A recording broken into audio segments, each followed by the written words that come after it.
Well, welcome back to the NRB. Welcome back to the NRB. This is Colonel Dave Giammona on Frontline. And we just don't forget our sponsors, Freedom Square, doing some great work on the app.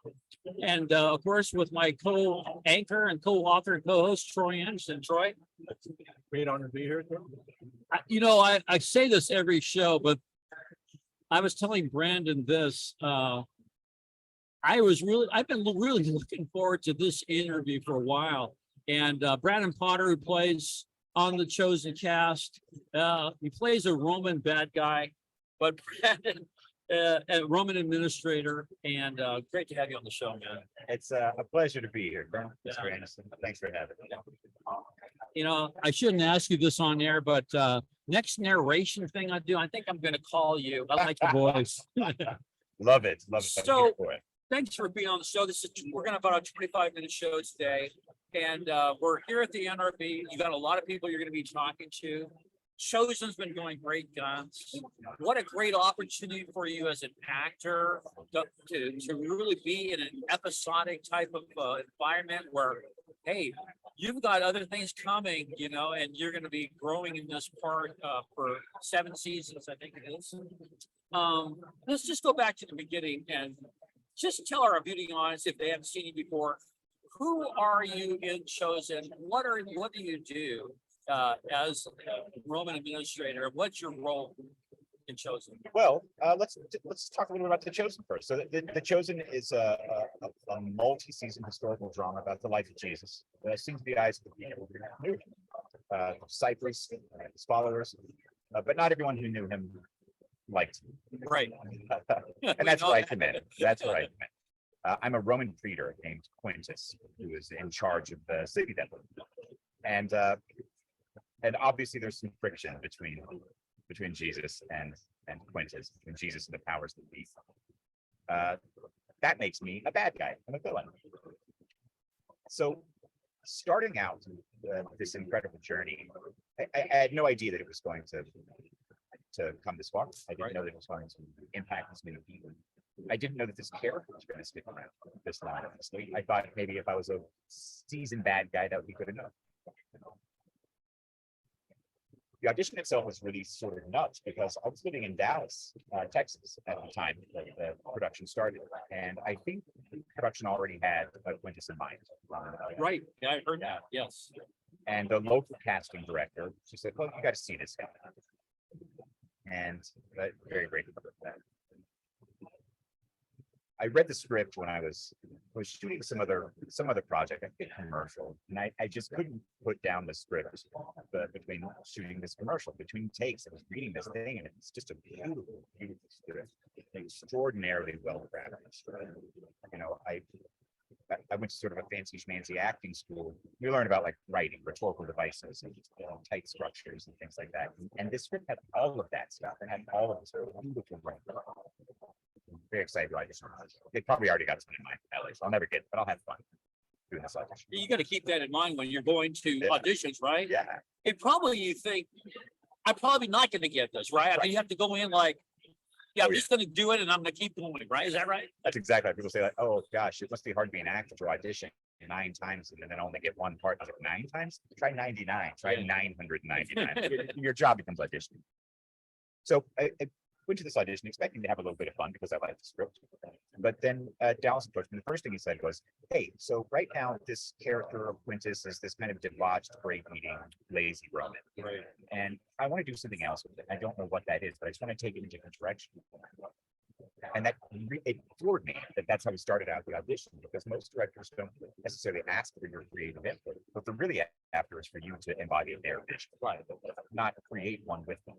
So I was already just floored by just the mere fact he was asking me to participate in this creative. I said, okay, what if he's really good at his job? What if he's a capable administrator? What if he's ambitious and active and engaged and curious, not the sort of distant, depraved rope that we see depicted so often? He said, yes, so let's do that. Yes. Yeah, let's do that. Let's give that a shot. We'll play with that. And he meant to play with me. He doesn't say action. He says, here we play. which fosters a sense of curiosity and playfulness and creativity, you know, which was, it was amazing to get into an audition room and have that happen. So here we play, and we just played.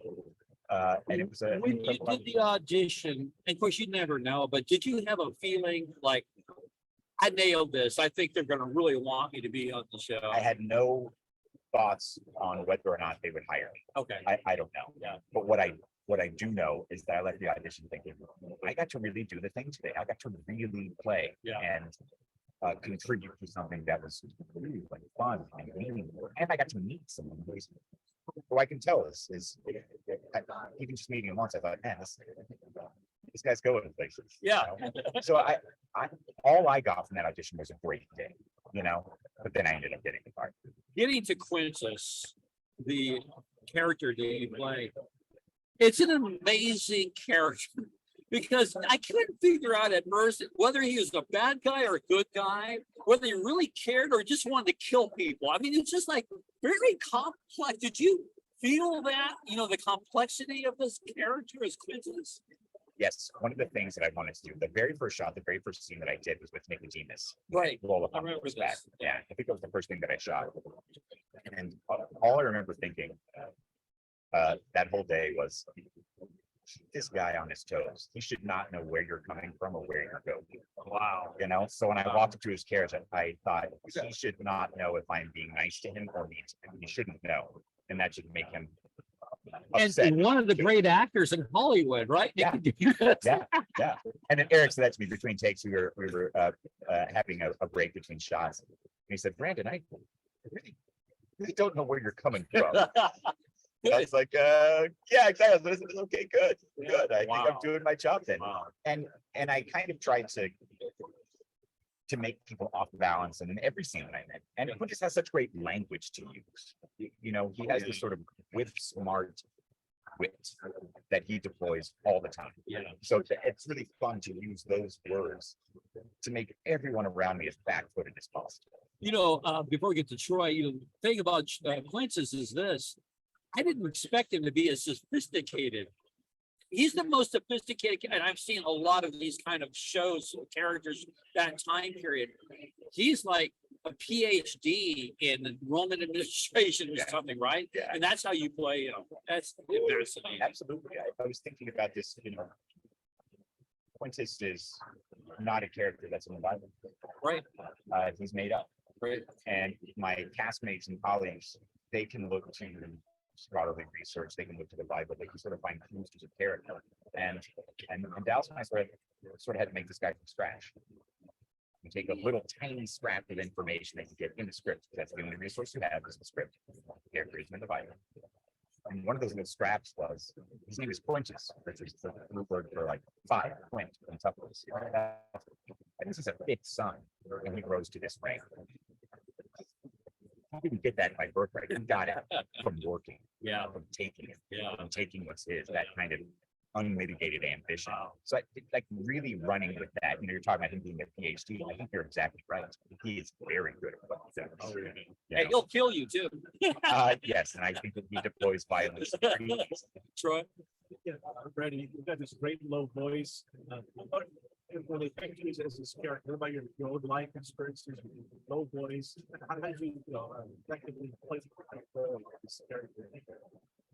Like, how would I deploy how would I use my voice? Yeah, your voice, with your life experiences, how does that help you do this?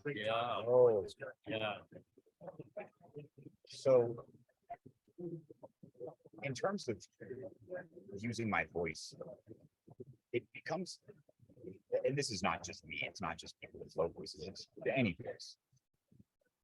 You figure out how it makes your scene partner feel, how it makes other people feel.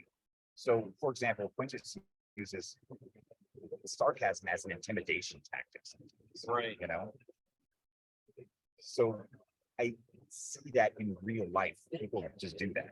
And I try to bring that in. I know how to use my voice to do that. Everyone knows how to use their voice to do that, but I know how to use this voice to do that.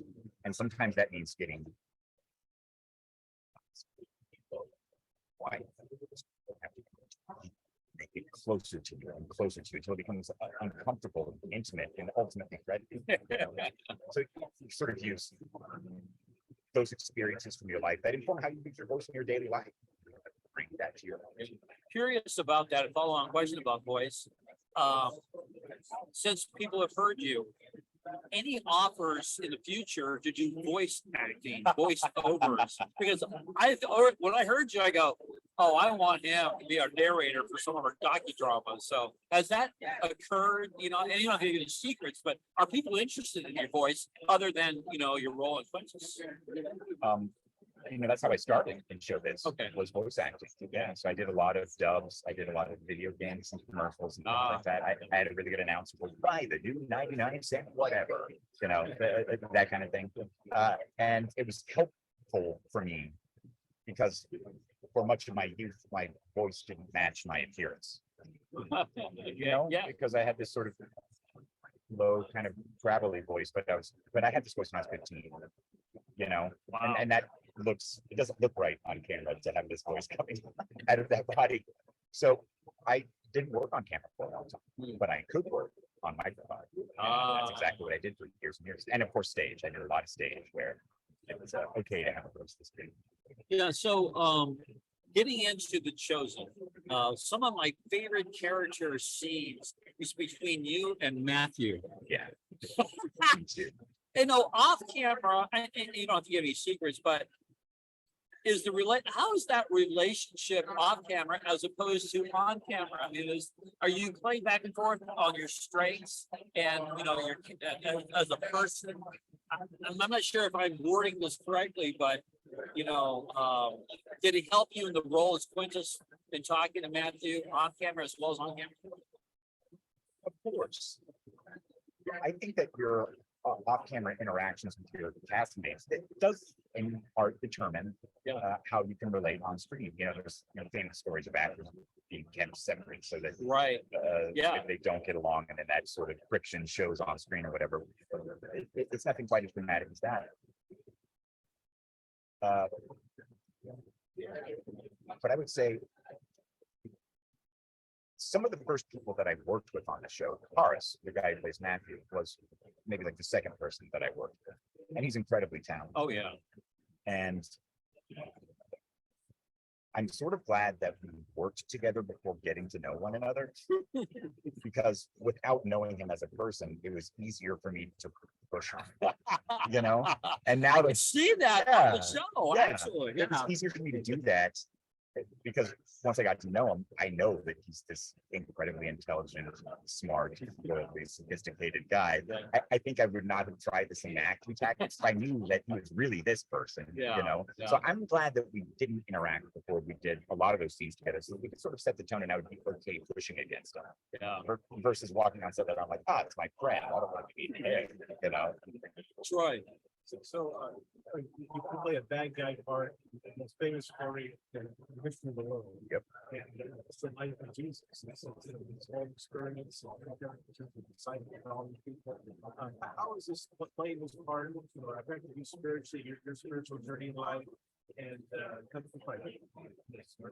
This is something that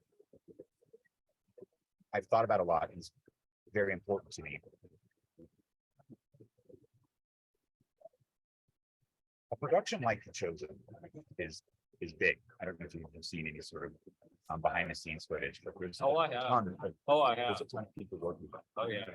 They are from all walks of life, and they've rallied around this beautiful story that we're telling. I think that's bringing people together in terms of production. In terms of consumption of the show, we are in dozens of countries, in dozens of languages. We've got 110 million unique, we've got 500 million. That is mind-boggling. That is bringing people together on a scale that I never could have imagined when I was in community theater. That is my driving purpose as a person, is to bring people together. And it's the primary force for me as an artist. That doesn't hardly, then I don't know what the show's gonna be incredible. That's sorry. So in this show, we only have a few minutes, unfortunately. Oh, man. It's just We're just getting started. I know. I'm gonna bring you back. All right, I'm in. First of all, how has the show impacted you personally? Being around those characters, playing this character, being around, the story of the gospel. Um, you know, how does it impact you? Seeing what it, oh gosh, there are too many ways. So we'll stick to one or two of them. Have at it. In terms of artistically, being around that many talented creators can't help but be illuminating. I see these amazing actors, what they do between takes to really get into their process and tell this story that is so very, very good. And they do it with care and reverence, which is something beautiful all on itself. Aside from the performance, how they're handling the performance is beautiful too. That has enriched my own process, well, not just like my work process, but like my life process too. Approach everything with that kind of care and reverence that we do with the show. The scale of connection that we talked about earlier, bringing them together, I can't emphasize that enough. That has been very, very moving and life changing. Well, I tell you. So, in talking to many actors, actresses over the years, they're always concerned about the next, what's going to happen, and how this lifestyle works. The Seinfeld curse. Okay, you know what I'm talking about? Yeah. Where these are all very successful, and then afterwards, nothing. Are you afraid? And this may be it's a difficult question, but you have this job, you're loving it, it's going to end, the season's going to end. Are you afraid of being typecast as Quintis, or do you feel like this is a leaping or a launching board for other things that you can do in the future? I know that's a hard question. I would never be afraid to be typecast as Quintis. I love this kind of character. So if someone's like, "Hey, do this for this other thing," I'd be like, "Yeah, all right, yeah, I'll do that." I would have a blast. Of course I worry, but it's a strange thing because I'm not 20 and just moving out to Hollywood. I'm a grown person. In terms of my artistic bucket list, there are things that I've done that I can kind of not check off the list like I'm done or I know everything about it, but that I can feel personally satisfied and proud to have done. And this is one of those things. So I'll put it to you this way. If I never worked again, then I would be satisfied with my artistic output. Now, what that means is that I'm free to do whatever I want creatively because I'm not trying to match anything. I'm not trying to meet my ambition. My ambitions are satisfied. So as I move forward in my artistic and professional life, it's more projects that are meaningful to me and meaningful to the audience. So maybe that means that this show opens up professional doors for me, or maybe it means that I never do it again. I'm not sure. Yeah. But what I do know is that in either case, this project has given me like personal and creative satisfaction. I don't know if this will happen, and maybe this is a prophecy, but I would love to see a show with Quintis as the lead. Yeah, you should interview Brad Pello and tell him that. Okay. I will do You that. guys would be doing me a solid. Troy, final questions. We've got to wrap it up. Yeah, that's a good idea, sort of a spin-off kind of episode. What do you think? I think it's a great idea. It would be sort of like remember that old show Kung Fu, where he just sort of wanders the earth and has adventures and gets into scraps and solves the little village's problems. I think it could be sort of a Bronze Age Kung Fu, obviously with less Kung Fu. Or maybe more, I don't know. Well, Brandon, we have just a few moments left.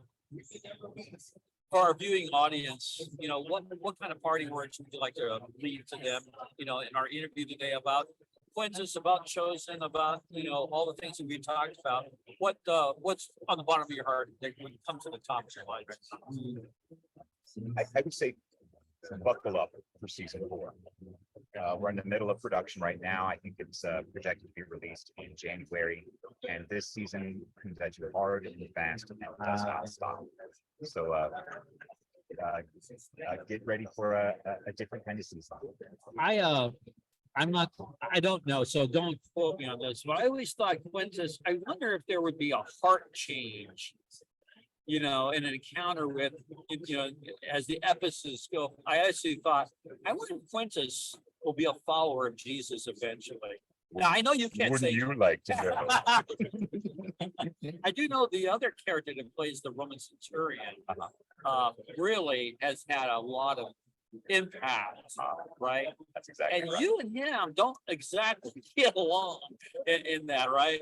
Just doesn't we get along with anyone though, except for Matthew. You know, he liked Matthew. Yeah, Yes, yeah, that's really astute. That's a good observation. That Gaius seems to be curious yeah. about Jesus and his followers. He doesn't seem to have taken as hard line a stance as everyone else. And I would think some people looking at Quintis would say, no, I mean, that guy's hardcore. He's Pontius Pilate. I mean, that's kind of the character. But I don't know. I'm going to reserve that. I'm going to watch All right. very carefully as time goes on. But hey, Brandon, thank you so much. Really enjoyed this interview and having you on. And would love to, as the season progresses, maybe get you back. Yeah. And kind of see how you've grown in the show and time. I'd love that. I'll come back anytime. Bro. Well, ladies and gentlemen, there you go. There you have it, live NRB here in Orlando with Brandon Potter as Quintis and Chosen. Thanks for joining us today. And I have one question for all of you. Are you battle ready?